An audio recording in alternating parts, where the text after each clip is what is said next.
Assalomu alaykum. Bizni kuzatib boruvchi obunachilarimiz. Navbatdagi yana bir meyvelimizni ustunovga jarayonini tugatdik. 2026-yil 4-yanvarda ustunovga qilyapmiz. Joyimiz 345 holatda, balandligi 230 holatda bo'ldi. Bu meyvelimizni Sharfonga, Sofiobod degan mahallaga ustunovga qildik. Pagonometri 2.200.000 so'mdan kafelarning meyvelisi o'sha holatda 6.800.000 so'mga meyvelimiz tayyor bo'ldi. 345 ta yopib qo'ygan joyimiz ham bor hisobda. Rossiyskiy stolesnitsada iloj boricha buni to'g'riroq sizlarga tushuntirib beramiz. Oshxona mahsulotlarimiz Avstriya yoki Homat degan firmani ishlatamiz. Mebel magazinlardan, zapchast magazinlardan so'rasanglar bir taxlab qiziqsanglar bo'laveradi. Eshik chekalari 100% PX kronkada, ichlari ham 100% PX kronkada bo'ladi. Rossiyskiy Kanashpan zavodini haqiqiy Rossiyadan keladigan antras degan laminatni ishlatamiz ko'proq holatda mebelni ichki tarafiga. 207 qanalidagi Rossiyskiy stolesnitsa Glansiy ultradekor firmaniki. Alyuminiylarni qo'yib qo'yamiz. Doimiy ravishda mebelimiz anaqasida bunaqa pilonchiklari bo'ladi. Uni ham germetiklar keyin qo'yiladi. Yana nikellarni qo'yib qo'yamiz. Ko'proq endi bunaqa nikelni mo'ykan atrofiga qo'yish kerak bo'ladi. Buni ichida ham kronkasi bo'ladi o'zi. Keyin bizdan so'raladigan savol mo'yka, gaz plita, vichka. Ularni mebelni narxini ichiga yozmaymiz. Masalan 6.800.000 so'm. Buni ham biz olib kelgan bo'lsak 1.900.000 so'm desak, uni mebelni jami narxiga kiritilmaydi. Faqat mebel narxi o'sha mo'yka komplektda turadigan narsasi bilan yozamiz. Ular alohida hisoblanadi.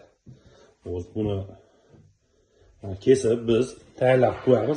Ustunovka qilib, haligi gazlarni chiqarib yog' berish bizdan emas. Faqat buni ulab beradigan ustaga tayyor qilib qo'yamiz. Bu yoqni ochib qo'ydik. Bu razvedkasi past edi. Pastlarni ochib qo'ygan razvedkasiga. Buni ulab qo'ysa bo'ldi.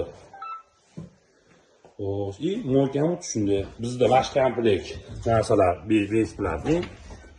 O'shanga bitta semestr, ikkita mo'yka. Semestr ham og'irdan, hali plastmasdan emas ayollar. Anaqamiz bor, qo'shqudonimiz bor, patmusimiz plastmasda bo'ladi. Doimiy ravishda mana narsalar hammasiga qo'yib beramiz. Taqchasini. 70 eshiklik bo'ladi, ko'proq 220 bo'ladi bizda. Bu hozir 80 eshik bo'lgan, 230 bo'lgan, shuni hisobiga 2.200.000 so'm metr pul bo'lgan. Agar 70lik bo'lsa, polkasi bir dona bo'ladi. Shuni hisobiga 2 etajli bo'lib qoladi ichi. Hozir bunda 2 dona polka bo'lgan, 3 ta etajli. 3 ta narsa qo'ysa bo'ladi. Xaridorlarimiz ham vakuumli bo'ladi. O'zi tortib ketadi. Bu tortganda ham o'sha oxirida vesisaplida qolganini tortadi. Jamiki bu. Madamni qo'yib qo'ysa tortib ketmaydi ishqasi bilan. Ruchkalarimiz. Bu ruchka ham yaxshi ruchka. Qimmatidan emas, lekin normaliy xizmat qilib beradi. Buni o'zi mebelchilar biladi. Rezvasi ham uzoq ko'pgina aylanadi buni ichida. Shuni hisobiga ancha ruchkadan ko'ra mustahkam ruchka. Temirlik. Chekalarni mana holatda qilib ketamiz. Aytganimizda nikeli mo'ykani olib qo'yib qo'yilgan. Mo'ykani ham ulab berishi bizdan emas. Ko'pchilik ulab bermaysizlar deb qoladi, unisi bizdan emas. Boshqa videolar ko'rsanglar tushuntirib ketamiz. Gel idishi komplektida bor. Ketkasi bor. Noshkasi manaqasiga bekitib qo'yamiz. Video uchun o'zi oyog'ida anaqa noshka bo'ladi, temirlik. Bu temirlik g'ash tarafi tagiga suv quyib ketsa hech narsa bo'lmaydi. Buni narsaga suv o'tib ketgan taqdirda ham buni ovarib boshqa qo'yib ham bo'laveradi.